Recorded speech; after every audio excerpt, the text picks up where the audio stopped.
Good afternoon, Santa Clarita. This is Jesus Henao of Leola Commercial, and welcome to the Commercial Hour. Be in the know your city. If you're thinking about owning or selling apartments, an industrial building, or shopping center, you're in the right place. We talk commercial real estate. Live the American dream. Put on your jersey, sweatband, and get in the game. We're here Mondays from 12 to 1, KHTS 1220 and FM 98.1. In the second half of our show today, we have John Light, a State Farm Insurance rep, coming in. If you're ever wondering how insurance works in a real estate transaction, you won't want to miss the second half of the show, so stay tuned. All righty. Last week was sort of a crazy day. You know, we had a 1031 guest in, Tony Phillips, and really didn't get too much time to talk about what happened last week and why I was off the show. And I was traveling out in Peru to Machu Picchu, Cusco, in a place called the Island of Uru in the Lake Titicaca. And finally, we got to see what's called the Nazca Lines. If you don't know what I'm talking about, make sure to go on the website, look those topics up. But amazing, Machu Picchu was awesome. A lot of altitude sickness, so I was sick for a couple of days because the altitude sickness to get you. And believe it or not, the medicine that makes you get better is, the medicine that you take for the altitude sickness is coca leaves. Can you believe that? Actual coca leaves. We have Andrew with us today helping me out on the show.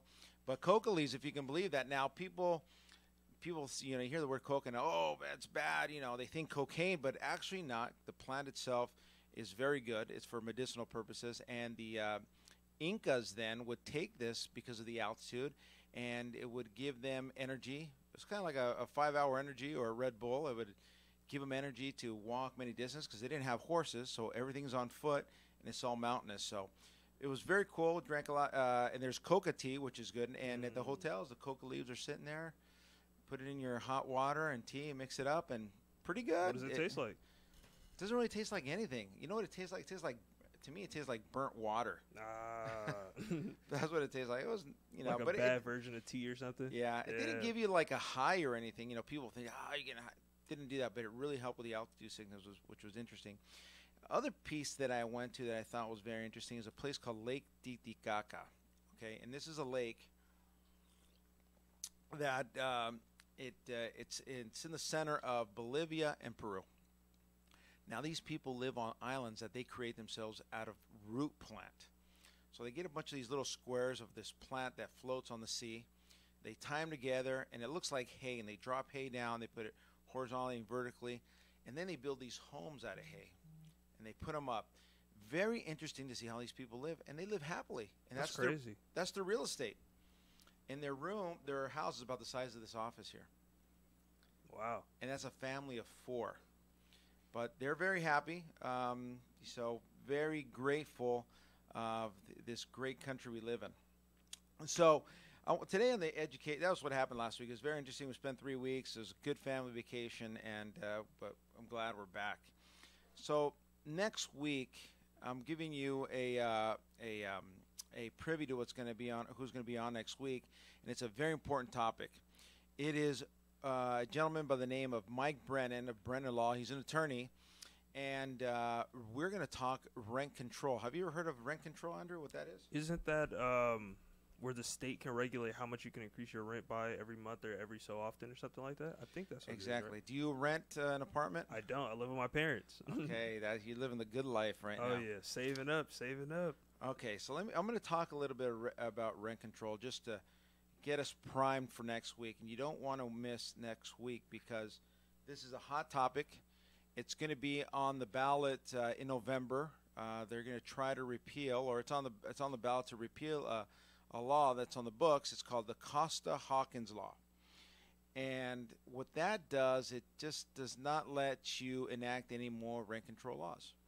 So here's what's happening now in L.A. County itself. So it's a little bit different if you live in an incorporated city. So we're in Santa Clarita. We're an incorporated city. Other examples of an incorporated city would be Burbank, Glendale, Pasadena, Santa Monica, Long Beach. So here's how it works in L.A.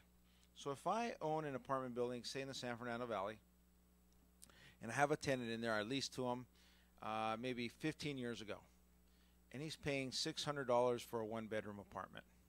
Now, by today's standards, that's very low. Just to give you an idea, that same one-bedroom apartment at a market rate rent today is probably $1,500 to $1,600 a month. Okay, so get yourself ready. Wow. Better start asking the company here for a raise. Oh yeah. Okay, so $1,600. But this tenant's been living here for many years, and he's paying $600.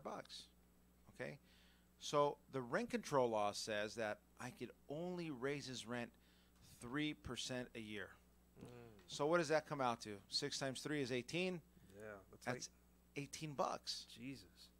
No, it's Jesus. Once again, this is Jesus in a good segment. This is Jesus Henao of Leola Commercial, and this is the Commercial Hour. So only $18.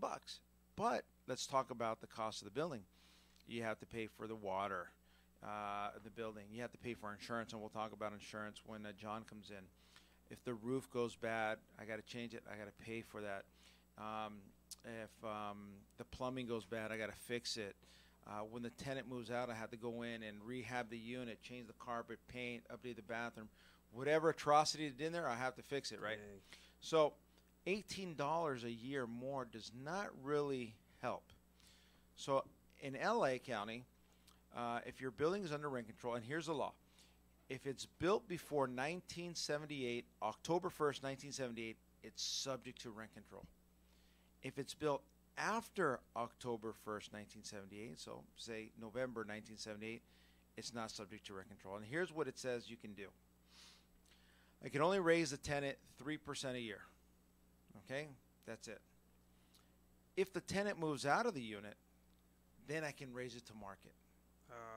Okay, now is there anything written in there about property taxes? Any like tax breaks or write-offs or anything for that? no such thing in California. Dang. there's no tax break here. Oh man. There is something, it's not really a tax break, but there is a law that was passed, Proposition, Prop 13 is what it is, Proposition 13. And it's the Howard Jarvis tax law, or Prop 13. And what happened is it said that, say I bought I'll give you a good example, my parents. My parents live in Sun Valley. They bought their home in 1970 something. Okay, they bought the house. Believe it or not, this will blow your hair back, for like $45,000. That's in it, not even existing right now. You're not gonna find that. Maybe in a desert somewhere. Yeah. But anyway, so what the law says, Prop 13 says that you cannot raise the property taxes on the property. They're always going to pay taxes based on the $45,000 that they purchased the house, for. So that's what Prop 13 does. The good thing about that is my parents are retired. They don't make that much money. If for some reason they reassess their property, and Prop 13 was gone, they reassess their property, that would mean that their property might be worth $500,000 now. Now, if you do the calculation on taxes, the taxes might be somewhere about $10,000, $11,000 a year. My parents don't make that much money, or they make it, but that $10,000 a year would really put a damper on their lifestyle. And they live a normal life. They don't, they're not out there driving a fancy car. They're just regular people, and the retirement is low, so that would kill them. All right. So when you buy the property, you pay property taxes on that, but there is no tax help whatsoever. Okay, so I buy this building. Let's talk a regular property. Same example we did last week. A $5 million property. I invest $1 million to buy the building. I've taken $1 million, right? I've saved it. I've earned it. I work hard. I worked overtime. I had a side business. I was doing Uber at night, whatever. I've saved up all this money. Now you go invest it in a property, and the government comes and says, well, Andrew, great you had this investment, but we don't care what you bought it for. You're not going to be able to maximize your value in the building because we're going to tell you what you should rent the building for. And you think that's fair? Nah, that's, especially if you're working hard. Like $1 million is a lot of money to save up, especially side hustles, working, all type of stuff. Even let's say not even $1 million, but let's say $500,000. Let's say $200,000. You worked for 10 years. You've been frugal. You're living with your folks. you're not spending anything, you're taking the bus, whatever, and then you buy the property, invest it, and the government says, well, that's all fine and dandy, but we're going to tell you what you should rent your apartment building for. That's almost communism, would you say? I don't know too much about communism. I'm going to be honest. Not a really big politics guy. Well, you got to learn what communism is, and that's basically the government makes all your decisions for you. Okay. So the law says that if you own the building before that, you can only raise it 3%. If somebody moves out, then you can raise it to market. In November, when they vote on removal of the Costa-Hawkins law, that's when they're going to kill you, because every city is going to be able to enact their own rent control laws. Okay, and that's where it sucks, because guess what happens? Property values are going to tank. Nobody's going to invest. It's going to really stifle the economy here in California. That was going to be my next question. How do you feel like that's going to affect the economy of California if that were to go into place? You feel like there will be less investors putting money into real estate? Yes, absolutely. If you look at what's happened, there's great examples. You look at San Francisco, okay? San Francisco has the highest rents. Why? Because of rent control. Now you say, why would they have the highest rents? Because I can't raise the rents to what the market is. So competition just dropped. So everybody's trying to get into that low rent. You're not going to be able to get. So what has happened, if you want when a unit becomes available, what happens? Rent goes through the roof. So you might have a building with 10 people paying $600, $700, but you have another 10 people paying, $1,500, $2,000 for rent. So there's a disparity there. It really does not. It's not a good proposition. So beauty is we live in Santa Clarita, and there's no rent control laws here, which is great. They got it together. Burbank doesn't have it. Glendale doesn't have it. Pasadena doesn't have it. Santa Monica does have rent control. So, but we'll dive into that next week with Mike Brennan. Like I said, he's an attorney, and it's just going to be a good topic, because it's going to be on the ballot in November, and we should really talk about it and get out there and vote for that. Okay, let's talk about deals that are happening. Any questions on that? Oh no, that's it. I'm good. You gave me a lot of information I wrote down right now. Good. Okay. All right. Let's talk about some deals that are happening. Okay, that are going on around town. There's a property that's been sitting on the market, I would say, for at least 8 months. It's a solid investment. And if you're out there thinking about buying or owning property in Santa Clarita, this is a good buy. And I think there's flexibility in the price, but just to give you a little rundown, it's located on Soledad Canyon and Hideaway. It's right next to the Citibank. And this building is selling for about $8 million. It's going to cost about $2.4 to get in. But remember, we talked about cap rates. So, Andrew, I'm going to put you on the spot again. Oh, yeah. I'll put you on the spot. So here it is. It's a 6.38 cap. Is that a good buy or a bad buy? 6.38. That means that if you put in, because you're putting in 2.4 all cash, so you'll get a 6.4 return on your cash investment. So okay, you're close. I'm close. Oh no, because it's cap rate, so it's $8 million cash. There we go. There you go. Okay. Ooh, the higher the cap rate is, the better. I'm gonna say it's not a bad deal. It's just an okay deal. Exactly. So it's a good deal though. It's okay, but it's still good because it's a 6.38. I'm going to tell you why it's a good deal in a second here. So 6.38 cap is not bad. It's good. Things in the Santa Clarita Valley for retail and office are selling somewhere around 6 cap, maybe a little bit better. And you're right. If it's the cap rate is if you buy it all cash, that's your return on investment. So 6.38. Is the bank giving you 6.38%? No, they're giving you less than a quarter. Yeah. If that. So this is not a bad deal if you have 2.4 laying around, which I wish I had laying around, but I don't. So the good thing about this building, there's a lot of medical in there. There's medical in there. The gentleman that owns the property has put a lot of money into it. It shows fantastic. But here's the reason why it's a good deal. Part of the project, right next to it, there is a retail center. It used to be a Mexican restaurant called Mi Ranchito. The word on the street is that it looks like Burger King might be going into that pad. Oh, wow. So if you have Burger King going into the pad, what is that going to cause for that center? More business. Yeah, more traffic coming in there, right? So if I want to see the doctor, hey, I can go to the doctor and then go get a burger or a shake, which is contrary to health. But, yeah, so it's going to put a lot of traffic there. So that's a good buy. It's not a bad deal. If you want to know more about it, please give me a call. Once again, this is Jesus Henao of Leola Commercial. This is the Commercial Hour. And if you want to call in the radio, it's 661-298-5487. Once again, 661-298-5487. Or you can contact me at my website, and that's leolacommercial.com. Okay, that's the first deal. Now the next one is another deal, and it's right here in Santa Clarita. And this particular property, it's located also on Soledad Canyon. It's been on the market for a little bit. It's with a residential guy. I assume the owner went with the residential guy because there's a house on the property. But there's an opportunity here. And what I mean by that, this building is about $6 million. We don't have the cap rate on it because I think the residential guy didn't really put the numbers on it or didn't understand the numbers or how that works. But still, it's Mike's Tire Man Shop. It's a big blue building in Soledad. But the beauty of this piece is that it sits on 2.5 acres. In addition to that, you're not only buying the real estate, you're buying the business. So you can, if you want to go in and be in the tire business, you can buy it for that. And also, it comes with a U-Haul business. Oh, wow. So it's the U-Haul tire shop. And in the back, remember, this is 2.5 acres of land. In the back, he has RV storage. So he has a bunch of RVs back there, and he has a single family residence there. So this is what I call a value add play. You can go with this property many ways.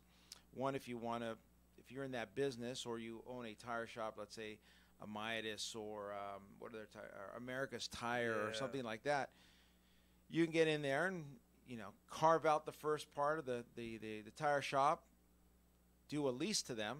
We talked about leases before, so I take that piece, I cut it out, I lease it to America's Tires. Now I collect rent from them, and in the back, I collect, I improve the RV storage. I make money from there.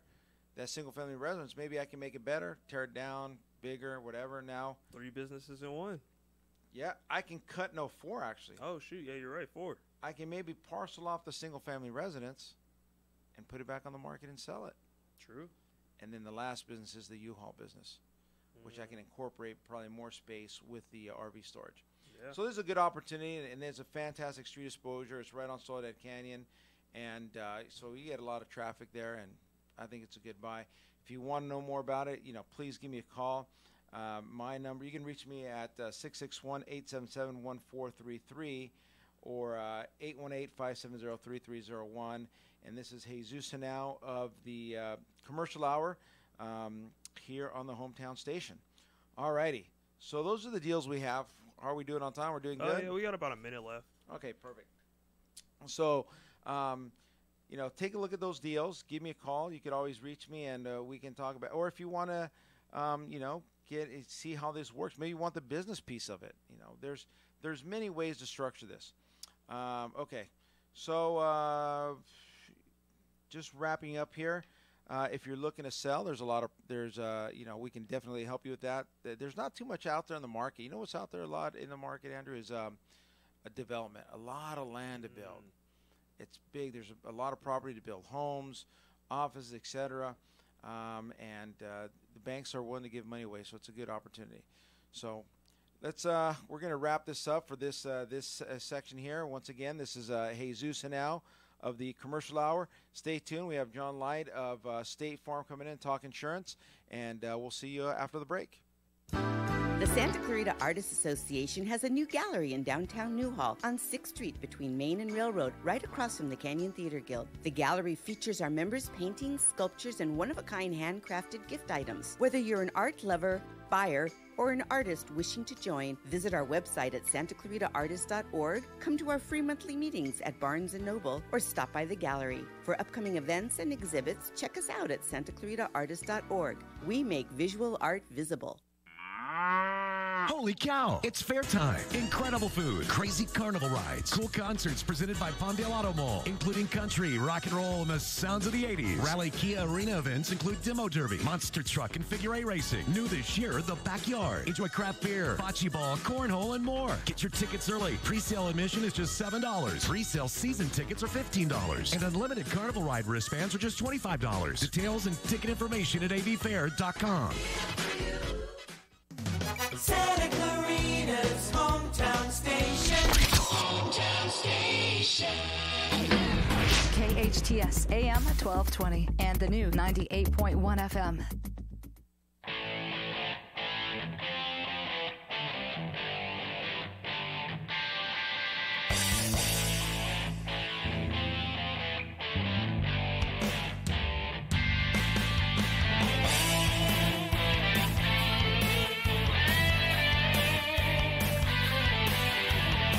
Welcome back. This is Jesus Henao of the Leola Commercial. This is the Commercial Hour, the hometown station, 1220 AM, 98.1 FM. And we have in studio today John Light, State Farm Insurance. He grew up in North Hollywood and moved to Northridge. He lives out here in Santa Clarita. He's a product of Alamany High School, went to the College of the Canyons, finally wrapped up his time at Cal State Northridge. He studied business. After college, he worked for two companies, the Marriott and everybody's favorite Cheesecake Factory. Don't go there on the weekends. It's totally packed, but you can probably get in there still. He polished up his customer service and business skills there and finally decided to open up his own business 2 years ago, and now he owns and successfully operates a State Farm insurance agency. He enjoys protecting everybody's most valuable possession. That is real estate. That's right. He's a father of two and engaged to a wonderful woman who happens to be an awesome divorce attorney here in Santa Clarita. We have in studio John Light. Welcome. Thank you for coming in. Thank you so much for coming. I do want to clarify, though, I've been an agent for 10 years now. Oh, not 2. 10. Okay, Yes. great. Oh, you've owned the company for 2 years. Yeah. That's good. 10 years. So, okay, perfect. Yes. That's amazing. I don't know where I got 2 years from. Yep, that's all right. All right. Well, we just bumped it up to 10 just like There that. Good. So how did you get involved in selling insurance? You know, it's a great question. I've always wanted to open my own business, and my parents, I saw them have a lot of pitfalls with insurance. When it came to life insurance not being protected properly, they retired with nothing. So that was always been in the back of my mind. And my ex-father-in-law had worked for State Farm for 40 years, and he kept talking to me about it. Hey, you got to look at this. You got to look at this. And I said, you know, I didn't go to school. I don't know how to sell insurance. You know, I didn't learn to do all this. He says, you have to look at it. So not only did I look at State Farm, but I looked at other companies too. Okay. And State Farm was fantastic. And I looked at all avenues and just the way they were structured and the difficulty it was to get in. And so I really valued their company and everything they stand for, and it's been great. Good, good. And by the way, I know John from a gym we go to, the Warriors Fitness, and that's where we met. And so that's how we hooked up here. All right. So what type of insurance products do you carry? Well, with State Farm, we have over 100, about 108. Wow. I didn't know you can get insurance for 108 products. Yeah. And I don't think I've sold all 108 products, but just the basics: home, auto insurance, commercial insurance, liability insurance, life insurance, probably one of the most important policies that you can get. But just about anything that any type of business would need, we cover, or home. Now, here I'm the next question I have. It's probably the hardest question that I have here ready for you is it true when somebody snaps their finger and says, like a good neighbor, State Farm is there, are you magically transported to an accident or claim site? Please tell our listeners, let's debunk this myth right now. You know, those commercials are great. And I think what we want our customers to know out there, and anyone who is considering State Farm, is that we are agents. And when you come to State Farm, you get an agent. You know, you don't get a 1-800 number. You don't get an answer machine. We're available 24 hours a day, 7 days a week, whether it's the agent or if it's one of our claims reps or anyone that you might want to talk to. But we are very hands-on. You know, the fires that are going on right now in California, those agents are out there. They're with their customers at their homes. We have the ability to cut checks immediately in case they need to go to a hotel, to anything they might need. So we're very involved, and you know, I have clients call me all the time, and I'm talking to them. So We want to make sure that everyone knows that we will be there for them one way or another. Okay, perfect. Are you dealing with anybody here with the fires that happen around here in Santa Clarita? Anything? Not recently, but it is getting harder and harder to cover homes out here because of the fire threats. And but right now, the car fires, over 1,000 structures have been burned. Wow. 98,000 acres right now. I was just on a conference call with that. So a lot of agents up there. A lot of friends of mine are firefighters, and they're on strike teams up there, so it's devastating right now. Great. Now, how is the process of obtaining insurance? So I find a 4-unit apartment building. I like it. I want to buy it. I've opened up escrow. What is the process now for obtaining insurance? Yeah, no, great question. So it's easier than you think. Really? You definitely might want to do some pre-work. Make sure that before you buy the building, maybe get some quotes out there or look for some people that you trust. Make sure the building.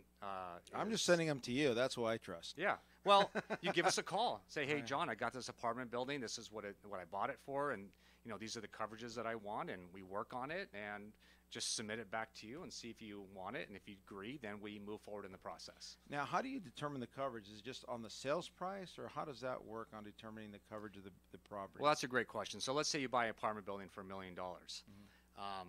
You're also buying the land, which we don't insure the land, and really the land is the most expensive part of the transaction. But you want to protect the building. So let's say the building is $670,000. So we want to make sure it's at least covered for that. And different areas of, especially in California, one of the highest markets for rebuild. So we'll pick a square footage amount that we think is right for that area to rebuild. So 250, maybe a little bit higher, just depending where you're at. But I tend to go around 250 a square foot. But that can change depending where you're at. Overnight, especially where these fires are. We saw that with Santa Rosa last year. The rebuild costs went up so high because there's not enough contractors. So the bidding war starts. So you may have a normal home that would cost $230 to rebuild because it's so difficult with limited contractors. They're trying to rebuild tracts of homes that the bidding war goes up, and now we got to, maybe they're underinsured, maybe they're not, but the point is a lot of factors could influence that. Got it. That's very interesting, And another thing, Andrew, if you pick this up on it, he says something very interesting that we talked about before, and that was on the depreciation of a property. You separate the land from the building. The dirt's going to be the dirt always, so you can't really depreciate the dirt. But you could depreciate the building. But you can depreciate the building. So he just outlined something very interesting. That was, he took $1 million property and said, okay, the building is worth $670, and that's what we're going to pay on. He just determined pretty quickly the value of the building that you're going to depreciate in 30 years. Wow. I don't know if you picked up on that, but I did. I peeped it, but I wasn't all the way there. I was okay, got it. Depreciation. All right. So I hear this all the time. And I sell a lot of apartment buildings, and I get this question asked all the time. I know what it's for, but this is more for our listeners. They ask always of the seller, send me your last 5 years loss run on the building. Okay. Why do people ask that? Well, it's usually 3 to 5, and there's a couple reasons. One is we want to make sure that you had coverage. Some commercial stuff that we do, insurance companies do, requires that the business has 2 years of prior insurance coverage. If they don't, then they're not eligible. Secondly, is if you had a claim within the last 3 years, most insurance companies aren't going to insure you. So same thing for homeowners. So for whether it's commercial or personal insurance, that's what they're looking for. So if that's the case, then you'll have to go into a broker or a specialized company that will take that risk. So that's what they're looking for. So they're just looking at risk. So the previous owner had a little leak. Oh, we got to do the whole roof. Then they're looking for that. Right. Or something else, electrical, and they made a claim. That's what they're looking for. Right. And it could be a small claim or a large claim. They just want to see if you had any claims within 3 years. Got it, yeah. That's why you get home insurance. Always. Like for repairs. Not necessarily for property, but there's the home warranty program. Yes. Excuse me. If you're able to get that, absolutely. Yeah, home warranties is great. I use it all the time. And they haven't raised my premiums, but so I keep using them. Good. But it's good because they insure even inside. Do you guys do that, by the way? Do you insure the the home warranty stuff, like inside the house, the pool equipment, the refrigerator, those type of things? Well, if you had a, do you offer that? Or if no? you had a, we don't. You know, I get that all the time. Hey, how can I insure? A big thing recently is the gas lines that are going in under the property. And people are, hey, do you insure that? We don't. You'll have to get that through somebody else, So on or the, through the gas company. the gas lines, are they in the concrete slab? Is that how that works, or is it outside? Or Well, that's a great question. So we get a lot of, hey, I had a leak. I've got water. Where is it? If it's below the slab, it's not covered. If it's in the slab or above, then we will cover that. Got it. But the rule of thumb is if there's a break below the slab, that is not covered. Wow, below the slab, because you have to. What do you have to do in that case? You have to tear up.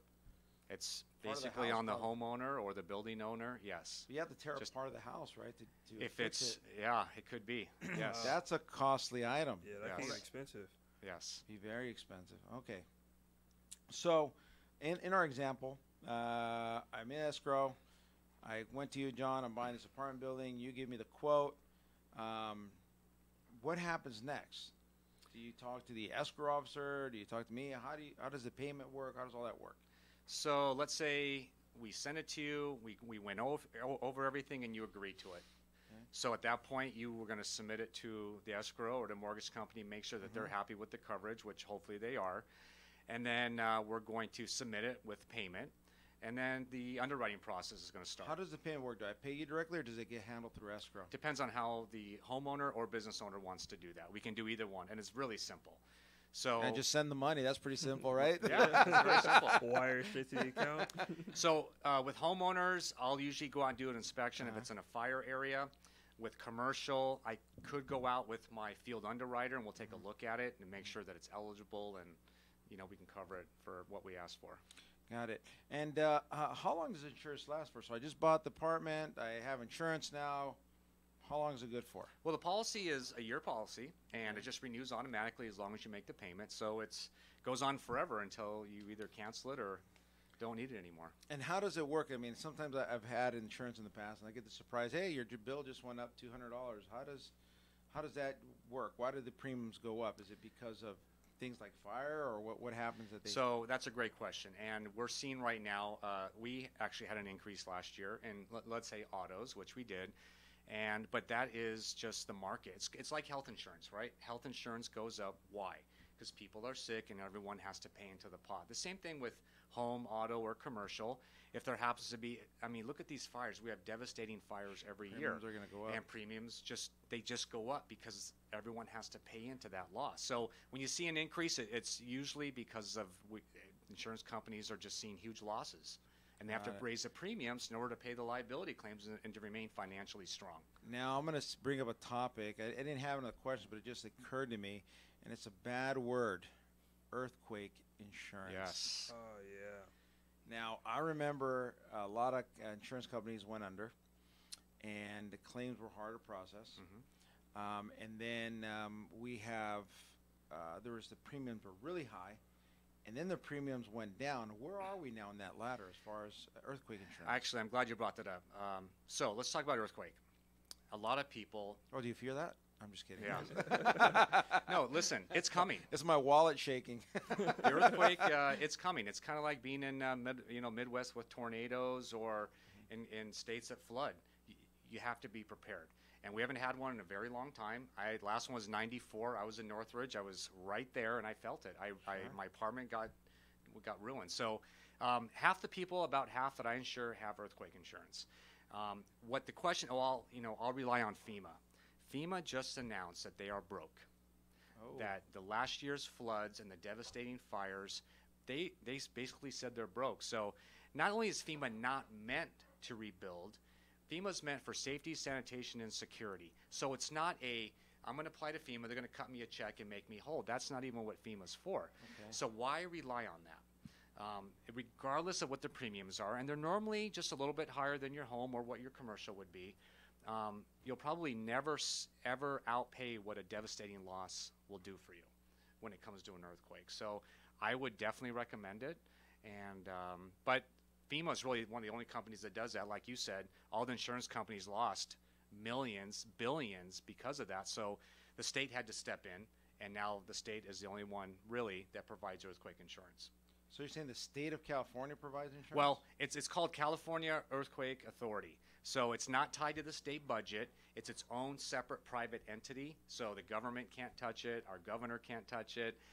And it's got plenty of money in there. And you just said it. Premiums have gone down because we haven't had an earthquake in a while. And there's been so much paid into the pot that they actually lowered earthquake insurance recently.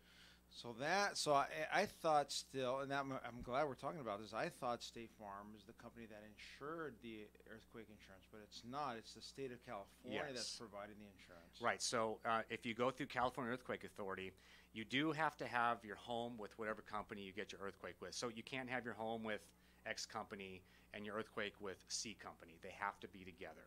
So yeah, we just service it.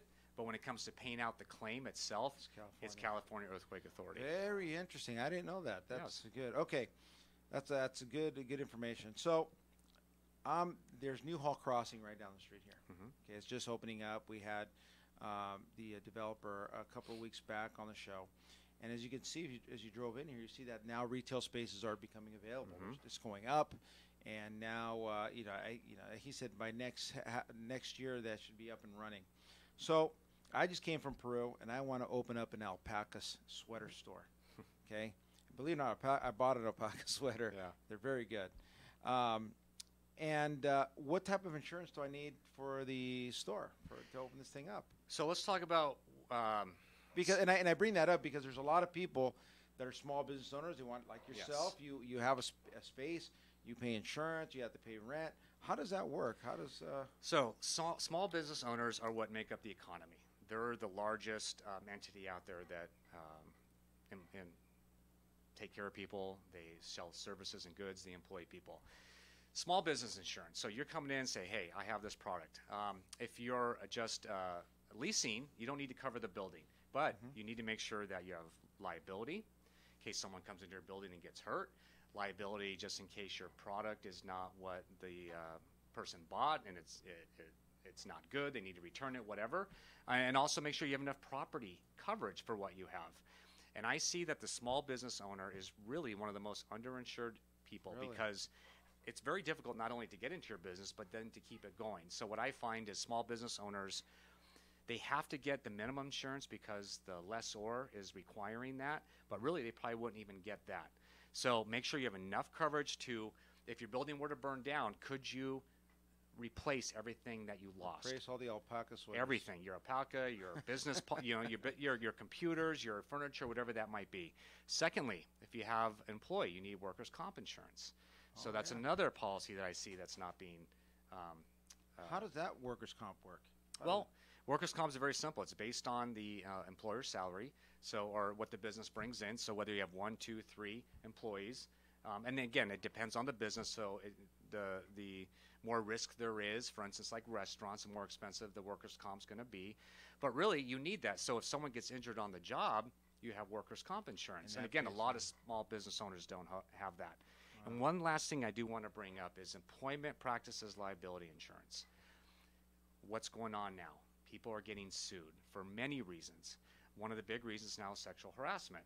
And unless you have that employer practice liability insurance, the business owner is not going to be covered. They're going to have to defend possibly a lawsuit, and they're going to lose their small business. Wow. Once again, we have John Light of State Farm in studio today, and you can reach him at johnlight.net, or you can contact him at 818-845-0453. Once again, that's 818-845-0453. If you're looking to open up your business, and we just talked about a plethora of coverage that you need. We're not going to be able to cover it all here today, but you can reach him at, at johnlight.net or at 818-845-0453. And I'm sure he'll take time with you and explain a little bit more in depth if you're looking to open up those stores and you want to be covered because, you never know what could happen. Yeah. Absolutely. Okay. Does insurance cost more if I'm leasing versus owning the building? Is there a difference? Well, leasing, you're just leasing the space, so you're not covering the building. The building is probably the most expensive part of that. So if you're just leasing, you're just covering your contents. For most small businesses that open, $500 policy.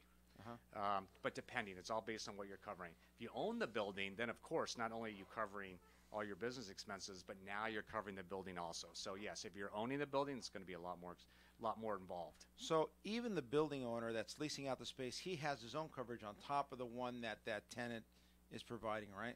Absolutely. It's like if you own a home and you're renting it, you're going to have homeowner's insurance for the home, and then the renter is going to have renter's insurance to cover his belongings. He's not going to cover the building because you, as the owner of the home, have that coverage. I think that's an area a lot of people don't have, that have insurance, renter's insurance. Some of the bigger apartment owners require a tenant to purchase renter's insurance before they move in, and that's a smart policy because if somebody breaks in, something happens, then everything is covered inside you. Or if there's a fire or whatever, you're covered and the building's covered. So absolutely. That's very good. Is that that's not too expensive, no, is it? No, not at all. Renter's insurance, no. And another thing, too, is what people don't realize, if your car gets broken into and you lose a laptop or something personal, that's not covered under your auto insurance. It's covered under your renter's or homeowner's insurance. Really? If somebody breaks in your car? Wow. Unless it's a permanent structure attached to the vehicle, it's not covered under auto insurance. Very interesting. Yeah. All right, we're up to the break, and we're going to have John in for a couple more minutes after the break. Once again, if you want to reach him, you want to talk insurance, you need insurance for your apartment building, retail store, whatever, your home, you can reach him at johnlight.net. Once again, that's JOHNLITE.net, and his number is 818-845-0453. This is Jesus Henao of the Commercial Hour. Santa Clarita, bedbugs are taking over our city. They've invaded our homes, our businesses, and most importantly, our sleep. If you have suspicious bites that appear nightly, or have a bug that you need ID'd, your best option is to make one call to All Pro. We offer a 100% guarantee that your bedbug issues will be solved with heat in one treatment. No need to tent or spray your house with chemicals. Heat is all you need. Call 661-298-2200 or text me a bug picture to 661-645-0540. It's time to sleep tight again, STV. There's only one Santa Clarita plastic surgeon who is Yale trained and board certified, Dr. Justin Heller. To be a board certified plastic surgeon like myself, what that truly entails is about 5 to 7 years of honed surgical training in reconstructive, all areas, as well as aesthetic, so which means your facelifts, your breast augmentations, your body contouring, true training, and board certification. In fact, that's the only board certified area that can be achieved in this realm. Dr. Justin Heller, warm, understanding, always available for guidance because he's local. HellerPlasticSurgery.com. There's an important meeting you need to hold away from the office. The in-laws are coming to town. Uh-oh. A major client is visiting Santa Clarita. Your husband's brother is about to visit. Oh! And his 4 kids? La Quinta knows life in Santa Clarita can be stressful, so your guests can wake up on the bright side. Meetings can run smoothly, and even your mother-in-law will squeeze out a compliment. La Quinta Inn and Suites on the Old Road, just south of Lyons. Call about their special Santa Clarita discounts. 286-1111. Your hometown station. KHTS AM 1220 and the new 98.1 FM.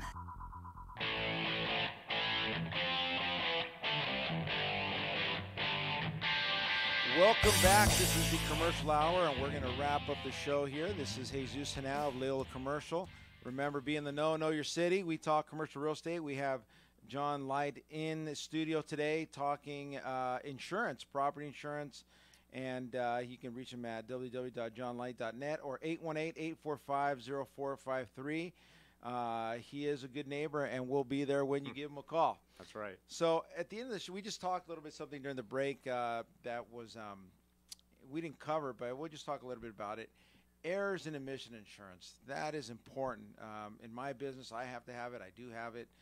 What's going on with errors in emissions insurance? What is that about? Yeah, so errors and omissions can come up when maybe you didn't explain a transaction properly, or perhaps we forgot to submit an auto policy, it didn't get issued, the insured got into an accident, and now he's not covered. So what the error and omissions is going to do, it's going to help really cover your mistake or something that just got by you that you didn't think about. So, and it happens all the time. And again, when we talk about business insurance, that could close you down as well. That could really financially set you back. So again, insurance, everyone thinks insurance is expensive, but it really isn't. It's something there that's going to protect you. And I know that for auto insurance, unfortunately, most people have used it. Business insurance, there will be a time where you will use it or need it. So I don't want people to look at insurance as just another insurance company taking your money. We're here to protect you, and if you have the right agent and the right company, that's what we're going to do for you. That's right. It's expensive until you need to use it. Absolutely, absolutely. So usually on my show, when I wrap things up, I ask this question to help the listeners, the young guy out there that's looking to get into business, starting a business. What recommendations do you have for them? Well, that's a great question. My son's in college right now. He's his second year. And, I think you may have had this conversation with your kids is, my dad back then worked 60 hours and walked through the snow. And I've worked since I was 13 years old. And kids these days, unfortunately, we don't have our kids do that. It's a little bit easier in life. So they work the cell phone. Right. And what I told my son is work in an area where you are interacting with people every day. Learn from people. This is what I say, don't burn a bridge with anybody, because you never know, that person might come back and could be a mentor for you or could help you later on in life. But start now and make those connections and learn what really hard work is, because nothing's going to be given to you. Most kids don't know what they want to do in college when they first go, so take a couple years to learn that and just be supportive. I'm trying to be supportive as much as I can of my son, but just go out and work hard and learn from somebody, and hopefully they'll be successful. It's interesting you say that. There's some motivational CDs that I listen to. Roger Dawson, okay? The Secrets of Power Negotiating. Very good CDs. And he said this. He said, everything in the world is owned and controlled by somebody else. Mm-hmm. So, you think about that. Okay, I want to date this girl. She has a father I got to get through. Yeah. I want to get a job here at the hometown station. Well, somebody owns that business. I want to get insurance. Somebody owns the insurance company. I want to buy real estate. I want to buy a car. You name it. It's owned and controlled by somebody else. So if you don't have good people skills, relationship skills, being able to talk to anybody on the street, then you're going to have a hard time. And what happens is, out there in the world today, this is what people communicate with, their cell phone.